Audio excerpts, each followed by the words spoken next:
রোমের balloon museum যেন এক কল্পনার জগৎ। চারিদিকে বেলুনের শিল্পকর্ম আর বাতাসে ভাসমান আলো, সব মিলিয়ে রঙিন এক পরিবেশ। দেখে মনে হবে যেন বেলুনের এক বিশাল সমুদ্র। এই প্রদর্শনী শুধু দেখা বা বিনোদনের জন্য নয়, শিল্প ও সংস্কৃতির মিশ্রণ। শিল্পীদের সৃজনশীলতা আর দর্শনার্থীদের কল্পনার সংমিশ্রণে তৈরি হয়েছে এক অভূতপূর্ব পরিবেশ।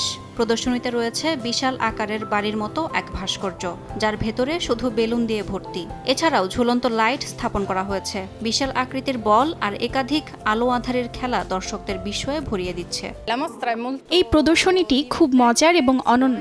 এটি শুধু বিনোদনের জন্য নয়, বরং শিল্পের বিভিন্ন বার্তা বোঝারও সুযোগ করে দেয়। উপভোগের পাশাপাশি হাতে ছুঁয়েও প্রদর্শনী দেখতে পাচ্ছেন দর্শনার্থীরা। বেলুনের এই রাজ্যে ঢুকে যেন বাস্তব জগতের কথা ভুলে যেতে হয়। শিশুদের পাশাপাশি বড়দের রয়েছে বেলুন উৎসব উপভোগের সুযোগ। ইয়াসমিন অনন্যা, সময় সংবাদ।